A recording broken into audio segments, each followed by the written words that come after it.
HOAs are monthly costs that can have some value or just be a pain in the you-know-what. Our real estate expert, Rick Sadle, with Keller Williams Realty and SadleRealEstate.com is with us. Good morning, Rick. Hey, good morning. Let's talk about HOAs, shall we? A lot of people probably know all about them, but let's just start with what they are. If you could give us a little of the good and the bad. Yeah, I mean, as we all probably know, HOA stands for Homeowners Association, right? It's usually an association that has bylaws and rules around living in a certain area, neighborhood, or building. Usually that association owns the common area, right? And they're responsible for maintaining it, whatever those common areas are.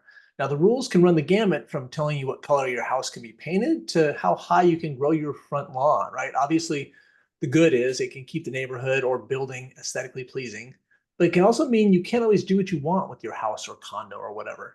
Not only that, but the dues that come along with being in an HOA can also run the gamut from being relatively cheap to super expensive.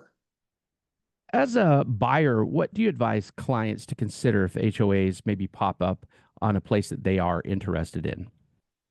Yeah, I mean, a number of things, right? The first thing and probably the biggest thing is cost. Sometimes adding those HOA dues can be the difference between being able to afford something and not being able to afford it. So I always make sure that the buyer knows what those are and they can add them to their monthly expenses to make sure that they can make the payments.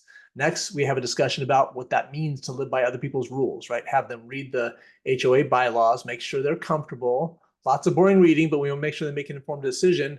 Then, if they decide they want to go for it, I make sure they look at the reserve study, which is a study of the HOA's finances to make sure they have enough money for the future common area repairs and maintenance, right? They don't want some kind of surprise or special assessment.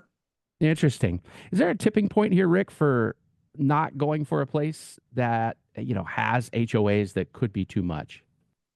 I mean, yeah, we kind of talked about it, right? It's about the money, but it's also about the loan program, right? The loan program that the buyer has takes those HOA dues into account to decide if it's affordable or not. So let's say they're approved for a $400,000 loan and they're just meeting the affordability guidelines for that loan.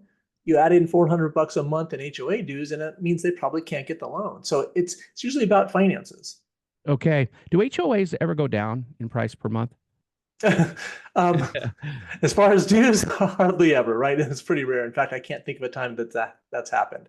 In fact, you can usually count on them going up. Now, if you think about it, most repairs and maintenance costs go up with the cost of materials and labor, right?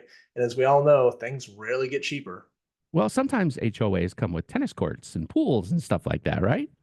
Oh yeah, the amenities can be super cool, but again, all those things require repair and maintenance, so that's just money. All right, Rick. Great stuff. Thanks for talking to us about HOAs. Yeah, thanks. That is Rick Sadle, real estate expert with Keller Williams Realty and SadleRealEstate.com.